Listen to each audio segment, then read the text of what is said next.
What's up? This is Naked Eli, the mostly unclothed gamer, here with a tutorial for the keys bump. Gonna show you in depth how to do the hardest trick, not only in Halo 1, but in all of Halo. Starting out, we want to save this guy. I call him Bruno. He is my pet friend. Bruno is going to help us get a checkpoint. Notice he has no arms, so he can't hurt us. We want to overcharge our plasma pistol and shoot this grunt so that there's one less grunt in this area that we have to worry about. Come throw a frag into the middle of this room, and that should kill all of the grunts. You can do this on any difficulty. Turn here, and then I'll typically throw another grenade, which will launch the shotgun right into my hands. Really crispy, really nice.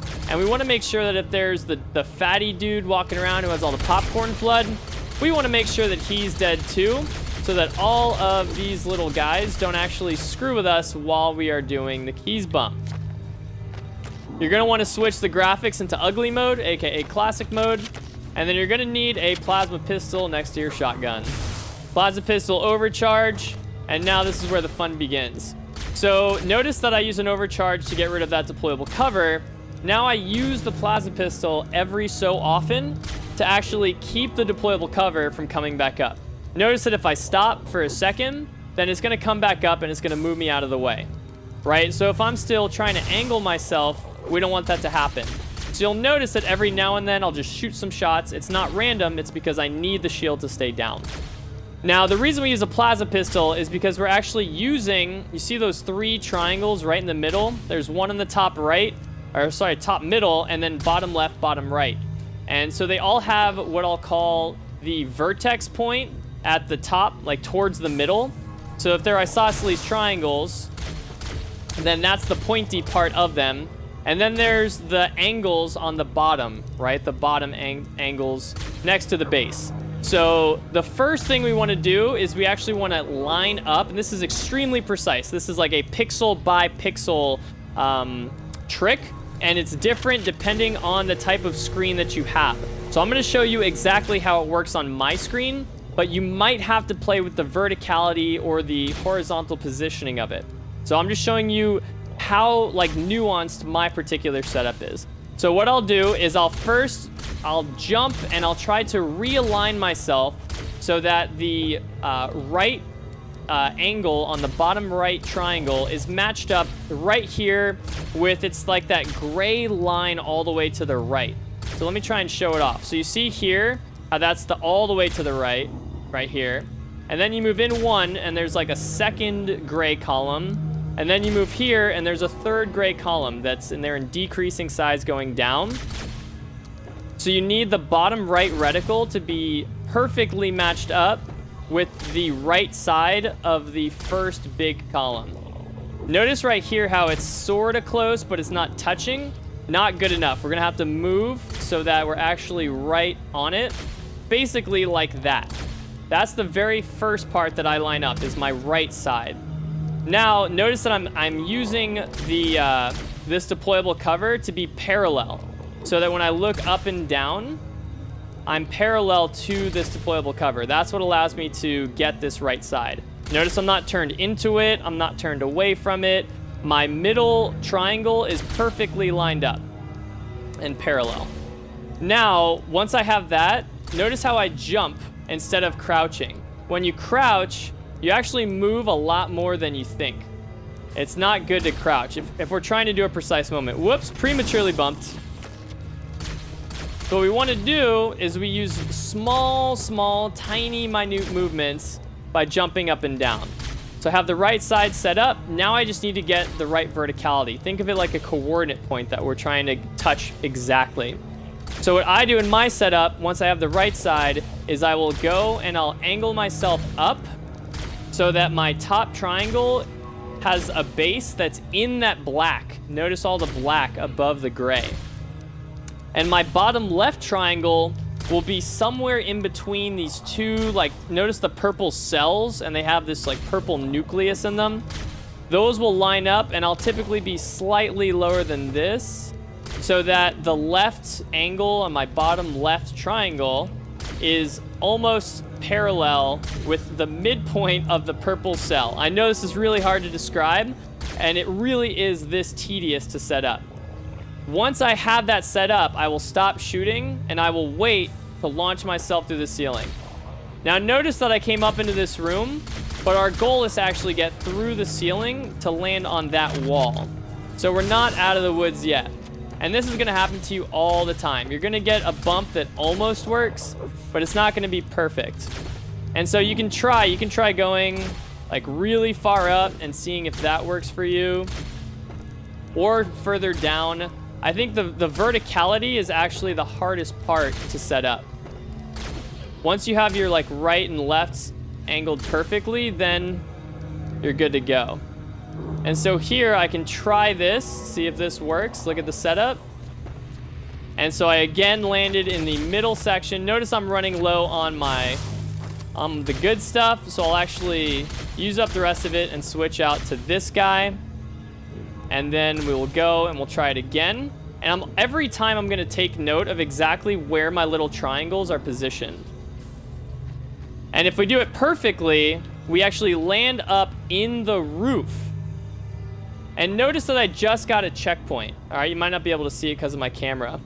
But I actually got a checkpoint because I used Bruno and kept him alive, that as soon as he leaves, it launches me into the ceiling. So let me try that one more time. Oh, snap. Never mind, I'm already up here. I forgot. I just got a new checkpoint. Now, from up here, there's this corner of the wall is what we can actually jump on. Sometimes you'll land in this little area, and notice the sound is messed up. Like, the game can't hear you actually shooting. The game really has no idea what's happening, and we're going to use that to our advantage to glitch through the entire mission. And so, what I like to do is I like to start here around this part and then jump over at an angle like this. Some people have a setup where they start on this and they drop straight down here, but I like just going for the gold and landing on the bottom over here. So I'll jump here and notice how I land right on this corner, okay? And so when I look up, you can see that that's where I was previously. And I actually jumped over the map, outside of the map, to land on this edge right here. Now this edge looks just like these edges. I just can't see it right now. The game's bugging out. But we're gonna walk along this purple bridge, this purple little piece. It's an L shape. We're gonna sort of hug the inside of that. You can also run along the top, but be careful because if you're too far into the middle, you'll fall back into the map. And if you're too far outside, then you fall down the map. So it's a very, very tricky trick. So at this point, we want to run in that direction, but we can't see anything in that direction. It's really black. So we're going to walk backwards using the map to help guide our way. Now, if I angle myself just perfectly straight, I'm going to fall out of the map at one point where the wall moves out like this. Notice how this moves in and then goes across and then moves over. So we actually want to angle ourselves slightly. I sort of look at the 45-degree angle of this wall right here personally. I look straight down, and then as I move backwards, notice how I'm moving backwards right now. You can see my hands aren't moving, and then they are moving right here. So this means that we're moving backwards. Now, as I jump and I'm holding down backwards, I'm gonna land on something. That's the lamp that's holding me up, or the top wall part. But there's like a little lamp that blocks the way. And I just wanna keep jumping backwards and keep jumping backwards, following this path exactly, praying that I don't fall. And notice that I'm still okay. I haven't fallen down the map yet. And the other piece is getting further and further away. Eventually, when you do your final jump, you're gonna land in the room where Keys is that you're not supposed to access for like another half hour going through the mission. So if you've made it to this part, you have successfully done the Keys bump. I'm gonna go again and show you guys the second part. So sometimes it glitches out. You notice how I had just activated that, which means that now the game is playing with the lighting and all of the textures over there. So I'm gonna switch back into my other mode, and this will help me see kind of where I'm going. Remember, I'm right here. Oh, I think I just fell into the map, so that's bad. And so if this happens to you, you can kind of just switch the settings back and forth. And sometimes it'll fix itself. Sometimes it won't, and you're kind of screwed. Looks like right now it's screwing me. But this is the direction-ish in that I want to go in. So let me just try and land it. There we go. I actually landed it blind. Now here, I actually can't see the corner, but remember that that was the corner that I wanted to sort of angle myself into. And so I'm going to go and, again, just angle myself walking backwards, constantly tapping the jump button. And you see how you can do it in either mode. And then eventually you will land straight into the keys room. And so I like doing it that method with Bruno because it gives me the checkpoint to not screw up the harder part, which I think is once you're up, getting through there. The shield bump is still extremely difficult. And now the rest of this is just a matter of hitting loading zones. So you just have to go into here, and then there's a black wall here that you can't see if you're in anniversary mode, but you can't pass it, just a black wall.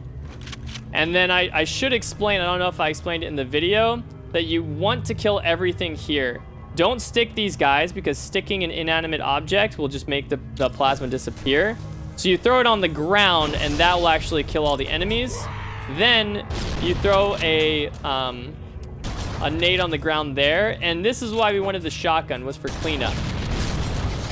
Use the grenade. Whoop! We just almost killed ourselves with that. Don't forget this guy in the corner. And then don't forget all these guys over here. The reason we kill them is because if you get up there and you activate the cutscene with them still alive, then they can actually kill you during the cutscene. And that's pretty much it for the keys bump. All the glitches on the mission getting you through. 117 viewer hype. Hope you guys have enjoyed it. That is all of my Halo 1 speedrunning tricks. Next up, we'll move on to Halo 2, 3, and 4. And I will see you guys in those videos. Peace.